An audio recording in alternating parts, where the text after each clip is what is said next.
할렐루야. 아멘. 오늘 우리 여러 하나님의 말씀 보겠습니다. 욥기서 30장 1절에서 8절 말씀입니다. 욥기서 30장 1절에서 8절 말씀입니다.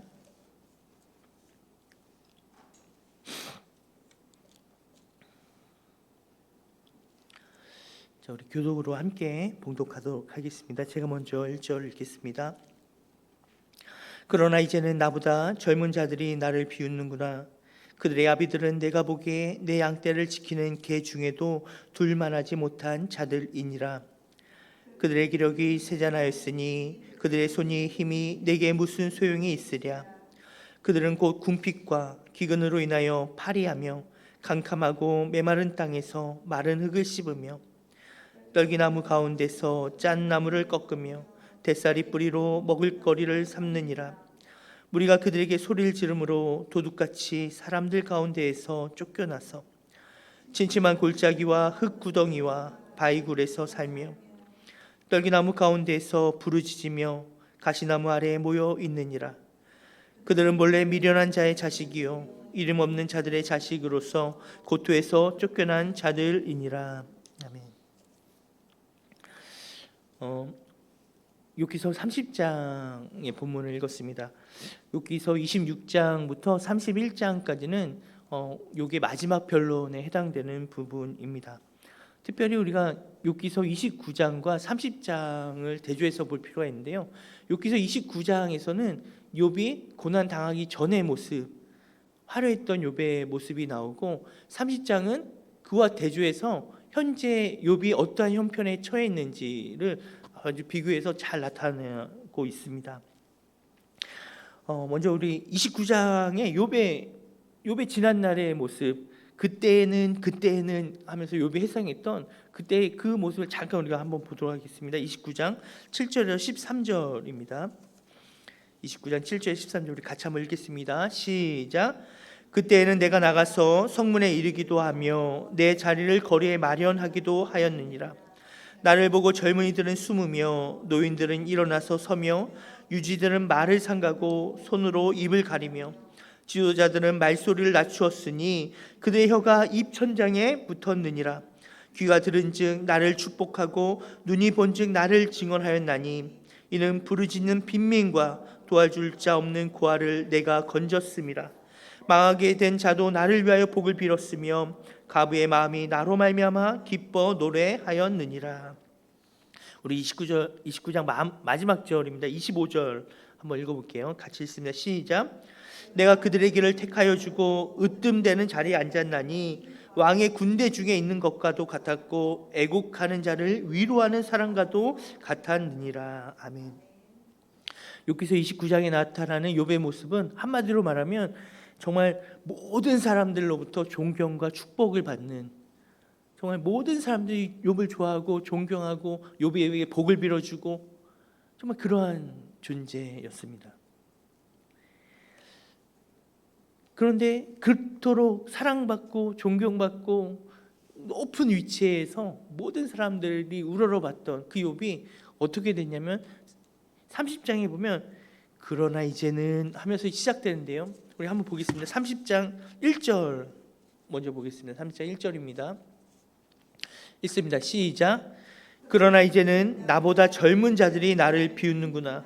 그들의 아비들은 내가 보기에 내 양떼를 지키는 개 중에도 둘만하지 못한 자들이니라. 이제는 모든 사람들이 욥을 비난하고 멸시하고 조롱하기 시작합니다. 우리 9절 10절 한번 보겠습니다. 30장 9절 10절입니다. 같이 읽습니다. 시작. 이제는 그들이 나를 노래로 조롱하며 내가 그들의 놀림거리가 되었으며 그들이 나를 미워하여 멀리하고 서슴지 않고 내 얼굴에 침을 뱉는도다. 욥을 향해 조롱하고 침을 뱉고 손가락질하고 욥이 온 거리에 노래가 되었습니다. 조롱하는 노래가 되었어요. 조롱받는 욥과 그리고 욥을 조롱하는 무리들을 우리가 묵상하면서요.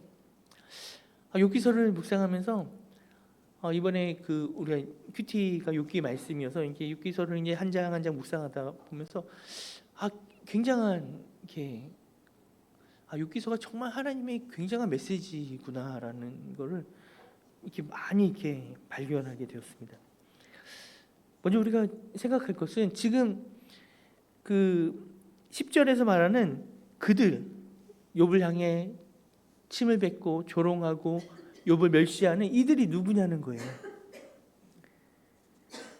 이들은 다른 이들이 아니라 욥기서 30장 1절에서 8절에 나와 있는 것처럼 평소에 멸시받고 천대받았던 그런 무리들이었습니다. 욥의 표현으로 그대로 하면요, 1절에서 욥이 그들 향해서 말합니다. 욥이 보기에 그들은 내 양떼를 치는 욥의 양떼를 치는 개보다 개 중에도 둘 만하지 못한 사람, 그들의 아비는 그러한 자들이었다. 욥의 표현으로 하면요, 그들은 개만도 못한, 그들의 아비는 개만도 못한 사람들이다. 6절에서 그들은 침침한 골짜기와 흙 구덩이와 바위굴에 사는 그러한 가난한 자들, 먹을 게 없어서 흙을 아주 그런 가난한 자들. 8절에 보면 그들은 본래 미련한 자의 자식이요 이름 없는 자들의 자식으로서 고토에서 쫓겨난 자들, 이렇게 말하고 있습니다. 이들의 삶, 이들을 한마디로 표현하면 뭡니까? 이들은요 정말 굉장히 비참한 삶을 살고 있는, 정말 우리가 바라볼 때 그 사회에서 가장 밑바닥의 인생을 살고 있는 그런 사람들이었습니다. 그렇게 밑바닥에 있는 이들이요 욥을 멸시하고 욥을 미워하기 시작합니다. 여러분, 욥이 이들에게 잘못한 일이 있나요? 아니요, 그렇지 않아요. 29장에 보면요, 31장에 보면요, 욥은 언제나 이들의 편이 되었습니다. 욥은 그렇게 멸시받는 이들 편이 되었어요. 그들의 힘이 되었고요, 그들의 대변자가 되었어요. 욥은 먹을 것이 없는 이들에게 먹을 것을 주기를 마다하지 않았고 그들을 재워주고 그들의 모든 편의를 욥은 기꺼이 제공하였습니다. 그래서 29장에 보면 망하게 된 자도 가부들도 욥을 보면 어떻게 하냐면 욥에게 복을 빌어줬다, 욥을 축복하였다, 그렇게 말하고 있어요. 그랬던 사람들이, 그렇게 욥을 존경하고 욥에게 복을 빌며 욥을 축복했던 그 사람들이, 그 욥에게 도움을 받았던 그 사람들이 이제는 어떻게 하냐면요, 욥을 조롱하고 욥을 멸시하기 시작합니다. 욥이 그들에게 해를 끼치지 않았어요. 욥의 성품이 위인에서 악인으로 변한 것도 아니에요. 전혀 아닙니다. 욥의 마음은 달라지지 않았어요. 그러나 단 한 가지 달라진 것이 있다면 유일하게 변한 것은 욥의 형편이었습니다.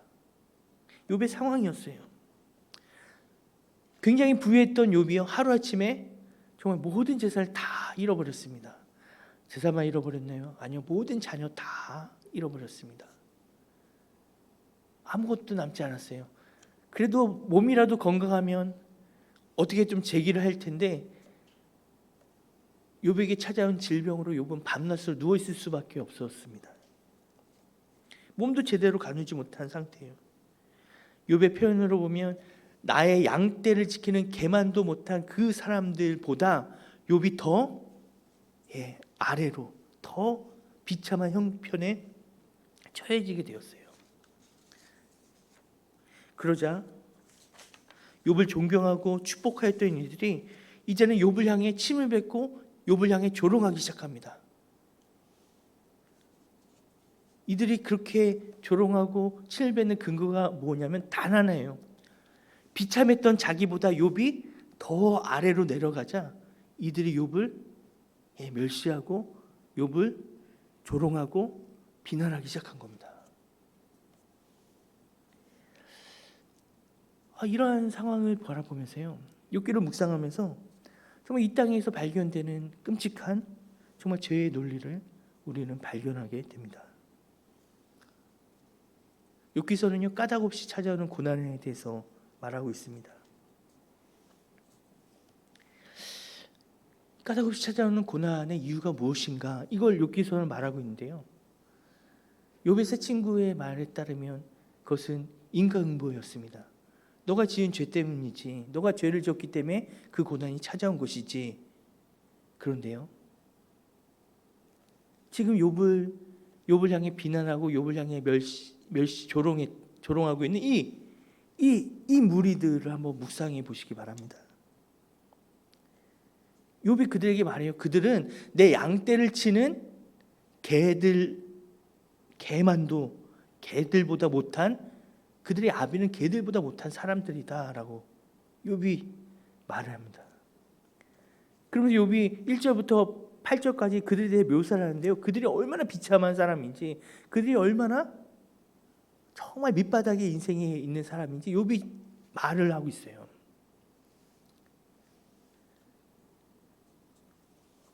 그들 향한 욥의 말은요, 그들에게 대하는 욥의 태도와 사상을 말하는 게 아닙니다. 욥이 그들에 대한 증언은요, 그 사회 그때에 이들이 어떠한 대접을 받고 있고, 이들이 어떠한 형편에 있었고, 그들이 어떠한 위치에 있는지 우리에게 말해주고 있는 거예요. 근데 여러분, 묵상해 보십시다. 한번 생각해 보세요. 왜 그들은 정말 우리식의 표현으로 개만도 못한 사람이고, 왜 그들은 본래 미련한 자식입니까?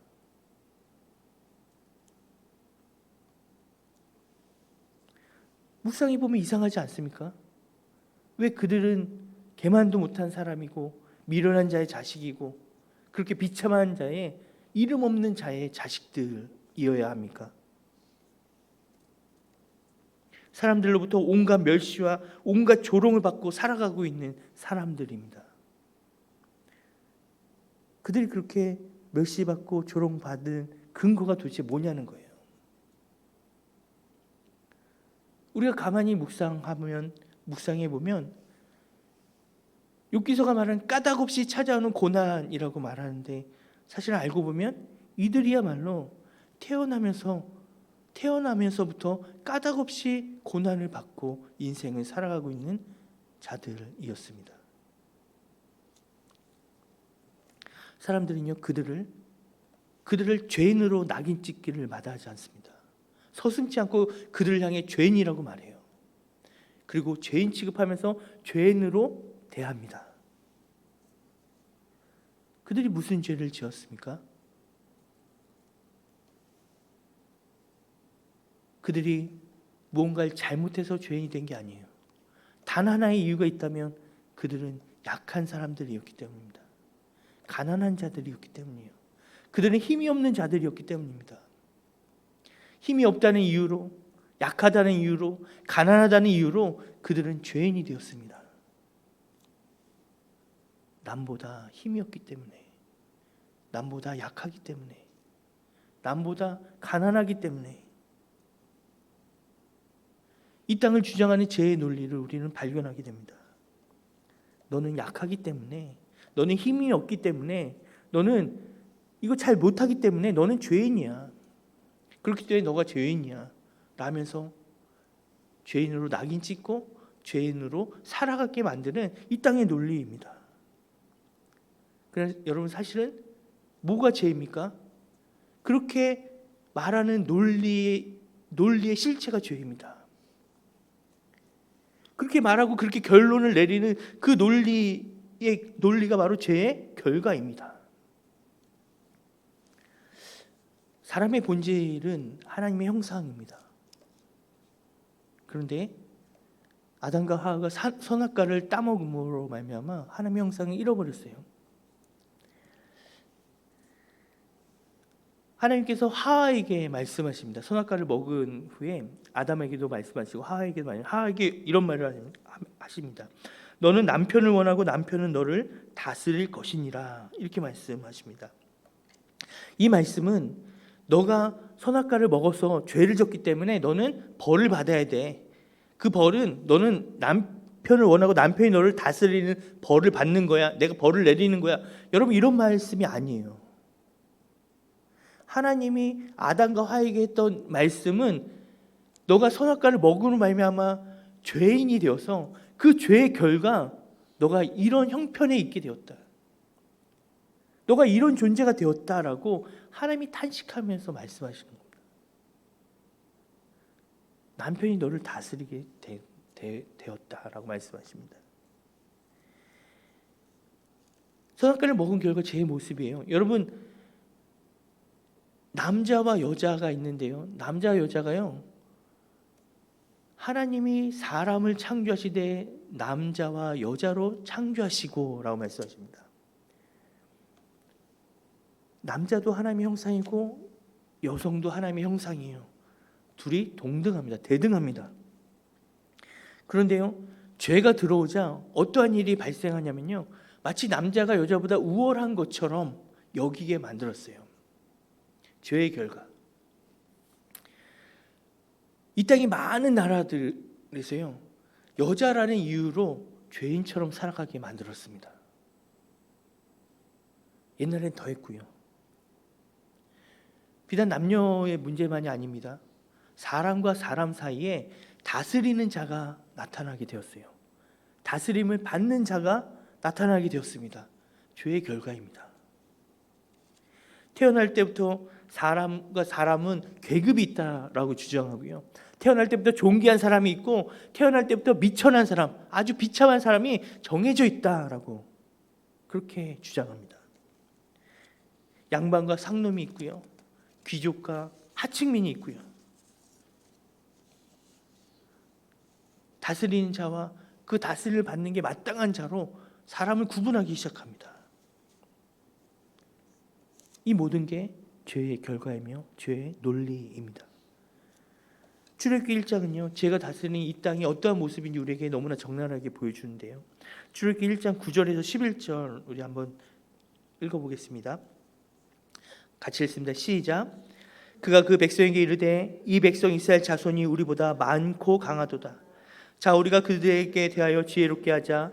두렵건대 그들이 더 많게 되면 전쟁이 일어날 때에 우리 대적과 합하여 우리와 싸우고 이 땅에서 나갈까 하노라 하고, 감독자들을 그들 위에 세우고 그들에게 무거운 짐을 지워 괴롭게 하여 그들에게 바로를 위하여 국고성 비동과 라암셋을 건축하게 하니라.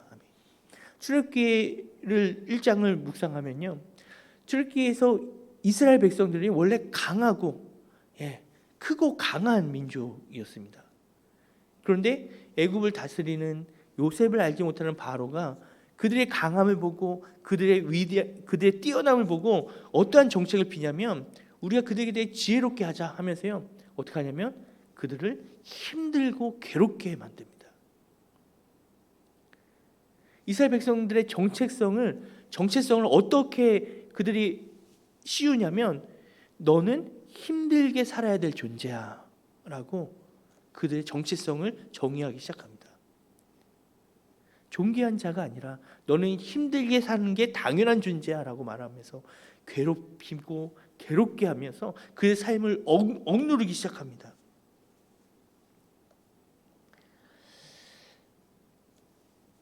살아가는 것이 힘든 것이 당연하고 까닭없이 찾아오는 고난이 당연하고 이유 없는 이 고통스러운 삶이 당연한 것으로 만들어 버립니다. 우린 욥기서를 읽으면서요, 욥기서의 주제 중에 큰 주제 중에 하나인 까닭없이 찾아온 고난, 이것이 도대체 이 실체가 뭔지 우리는 발견하게 돼요. 약한 이들에게, 가난한 자들에게 이 까닭없이 찾아온 고난은 그대로 적용이 되었어요. 그들의 삶은 정말 까닭없이 찾아온 고난의 연속이었습니다. 욥기서가 다루고 욥기서가 우리에게 말해주는 고난이 바로 이 고난입니다. 그 고난의 이유는 당사자의 죄 때문이 아니에요. 욥기서가 말하는 고난의 이유는 그들의 죄가 아니에요. 인과응보의 결과가 아닙니다. 이 땅을 주장하고 있는 죄의 논리에서 오는 고난이에요.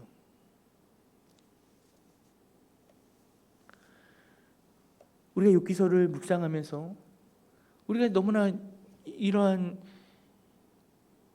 이 땅을 주장하고 있는 이 죄의 논리를 깊이 묵상하면서요, 한편으로 어떠한 마음이 드냐면 정말 너무나 큰 감사가 일어나기 시작했습니다. 우리가 아까 찬양을 불렀는데요, 예수님이 이 땅에 오신 이유와 하나님이 이 땅을 바라보는 시선과 하나님의 마음이 무엇인가, 욥기서를 통해서 우리는 더 깊이 이해할 수 있게 되었습니다. 하나님은 까닭없이 고난당하는 이들의 고통을 외면하지 않으세요. 그것을 정당화하지 않습니다. 욥의 친구들처럼 그것은 그들의 죄야, 그것은 그들의 잘못 때문이야 라고 하나님은 결코 말하지 않아요. 그들의 편을 들어주지 않습니다. 그리고 욥기서는요, 바로 그것을 우리에게 지적하면서요, 그것을 우리에게 건드리면서 그 문제를 우리에게 수면 위로 올려줘서 우리로 생각하게 만듭니다. 이 문제를 하나님은 어떻게 바라보고 계시는가? 우리 이사야서 11장 4절에서 9절 보겠습니다. 이사야 11장 4절에서 9절입니다. 같이 읽습니다. 시작. 공의로 가난한 자를 심판하며 정직으로 세상의 겸손한 자를 판단할 것이며 그의 입에 막대기로 세상을 치며 그의 입술의 기운으로 악인을 죽일 것이며 공의로 그의 허리띠를 삼으며 성실로 그의 몸에 띠를 삼으리라. 그때에 이리가 어린 양과 함께 살며 표범이 어린 염소와 함께 누우며 송아지와 어린 사자와 살찜 짐승이 함께 있어 어린 아이에게 끌리며 암소와 곰이 함께 먹으며 그것들의 새끼가 함께 엎드리며 사자가 소처럼 풀을 먹을 것이며 젖 먹는 아이가 독사의 구멍에서 장난하며 어린아이가 독사의 굴에 손을 넣을 것이라. 내 거룩한 삶 모든 곳에서 해됨도 없고 상함도 없을 것이니 이는 물이 바다를 덮은 같이 여호와를 아는 지식이 세상에 충만한 것임이니라. 할렐루야. 아멘. 여러분, 이사야 11장의 말씀은요, 그때 이루어질 하나님의 나라에 대해서 설명하고 있는데요, 이 하나님의 나라는요, 사자와 어린 양이 함께 뒹구는 세상입니다. 늑대와 양이 함께 먹는 세상이에요. 이 땅에 죄의 논리가 주장되지 않는 세상입니다. 하나님의 공의와 정의로 다스려진 나라인데, 하나님의 공의와 정의는 어떠한 공의와 정의냐면 힘 있는 것이 힘이 없는 자를 괴롭히고 힘이 없는 자를 억누르고 힘 없는 자를 먹는 것이 당연하지 않는 세상이에요. 힘이 없다는 이유로, 가난하다는 이유로, 부족하다는 이유로 죄가 되지 않는 세상입니다. 하나님은 그 세상을 말씀하고 계세요. 하나님은 반대로 얘기하면요, 하나님은 그런 세상을 지금 이상하게 보고 계세요. 사자와 어린 양이 함께 뒹굴지 않는 세상을 바라보면서 하나님은 이상하게 보고 계세요. 어떻게 세상이 이렇게 되었는가 하면 탄식하고 계세요. 그날이 언제냐? 이새의 줄기에서 하나님을 아는 지식으로 충만한 이새의 줄기에서 메시아가 오고 하나님 나라가 선포되어질 때 이루어지는 나라를 말씀하고 있어요.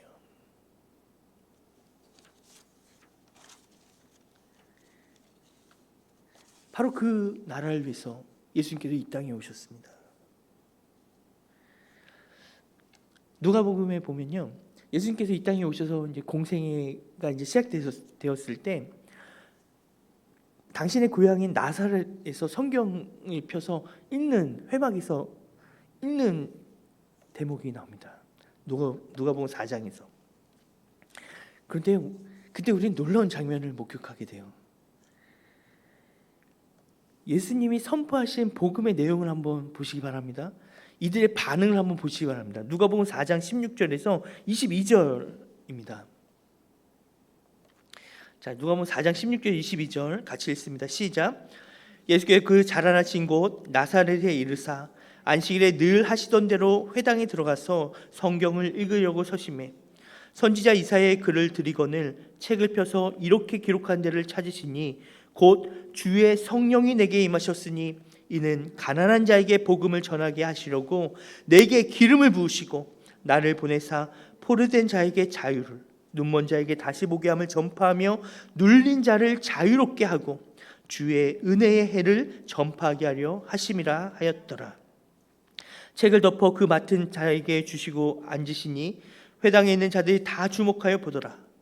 이에 예수께서 그들에게 말씀하시되 이 글이 오늘 너희 귀에 응하였느니라 하시니 그들이 다 그를 증언하고 그 입으로 나오는 바 은혜로운 말을 놀랍게 여겨 이르되 이 사람이 요셉의 아들이 아니냐. 할렐루야. 아멘.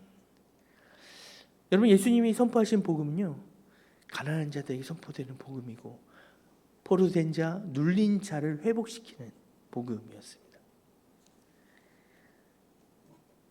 여러분, 예수님의 입에서 은혜로운 복음이 선포되어지고 말씀하시자 사람들이 어떻게 반응했는지 아세요? 이 사람이 요셉의 아들이 아니냐 이렇게 말했습니다. 그리고 어떠한 일이 일어난지 혹시 여러분 알고 계신가요? 그 다음에 정말 놀라운 일이 일어납니다. 28절 30절 보겠습니다. 28절 30절입니다. 같이 읽습니다. 시작. 회당에 있는 자들이 이것을 듣고 다 크게 화가 나서 일어나 동네 밖으로 쫓아내고 그 동네가 건설된 산 낭떠러지까지 끌고 가서 밀쳐 떨어뜨리고자 하되 예수께서 그들 가운데로 지나서 가시니라. 여러분, 놀랍게도요, 예수님의 그 은혜로운 말을 듣고 사람들이 기뻐하고 즐거워하고 그 나라가 왔음을 환영한 것이 아니었습니다. 어떻게 했냐면요, 예수님을 낭떠러지로 끌고 가세요. 낭떠러지에 떨어뜨려 죽이려 했어요. 근데 그들이 누구였냐? 예수님의 고향 사람들이었습니다. 왜 그랬을까요? 그 이유는 이들이 했던 말에 있습니다. 이들이 예수님을 바라보면서 예수님의 그 말하는 것과 예수님의 그 말씀을 들으면서 놀라면서 이들이 뭐라고 말했냐면 이 사람이 요셉의 아들이 아니냐 이렇게 말했어요. 여러분, 이 말이 어떤 뜻인가 하면 이 사람이 요셉의 아들이 아니냐, 이 뉘앙스는 지금 어떤 말이냐면 여러분, 그들에게 있어서 요셉은 어떤 사람이었냐? 요셉은 자기들보다 가난한 사람이었습니다. 요셉과 마리아는 그 빈층이었어요. 굉장히 가난했던 사람들입니다. 이 사람이 요셉의 아들이 아니냐, 이 말은요, 우리보다 못한 요셉의 아들 아니냐 이 말이에요. 우리보다 형편없었던 요셉의 아들이 아니냐 이 말입니다. 지금 이들의 논리는 어떠한 논리냐면 그 요셉의 아들이 자기보다 잘난 모습을 보면서 그 요셉의 아들의 입에서 정말 은혜로운 말이 나오는 것을 보면서 이들이 그것을 못 견뎌하는 겁니다. 견디지 못해 하는 거예요. 가난한 자가 회복되어지는 것을 이들은 견디지 못합니다. 억눌린 자, 포로된 자, 눌린 자가 자유케 되는 것을 이들은 견디지 못하는 거예요. 누가복음에서 말하는 복음은 바로 이들에게 선포되어지는 가난한 자를 회복시키는 복음인데 여러분, 누가복음에서는요 끊임없이 이 두 계층을 우리에게 비교하면서 보여주고 있어요. 복음이 선포되어질 때 그 복음에 어떻게 반응하는가 두 부류의 반응하는 모습을 우리에게 보여줍니다. 복음을 듣고 기뻐하는 무리가 있고요, 복음을 듣고 묵은 포도주가 좋다 하는 무리가 있습니다. 복음을 결코 받아들이지 않는 무리가 있어요.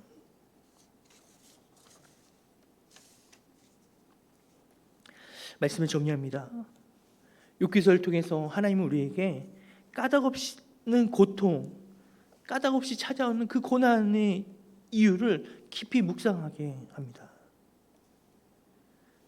그리고 그것은 이 땅을 주장하고 있는 죄의 논리로 인함임을 또 우리에게 말씀하세요.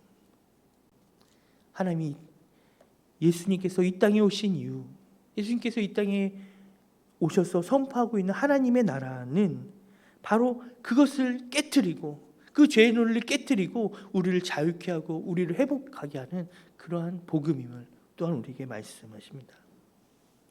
말씀은 또한 우리로 하여금 갇힌 자, 억눌린 자를 향해서 지금 오늘 여전히 갇힌 자, 억눌린 자로 고통 가운데 고난 가운데 있는 이들을 향해서 우리로 하여금 복음을 선포하도록 우리에게 명하고 있습니다. 너가 가서 그들에게 복음을 선포해라 라고 말씀하고 계세요. 그런 삶을 살아가는 저와 여러분이 되길 소원합니다. 우리 함께 고백하면서 찬양했습니다.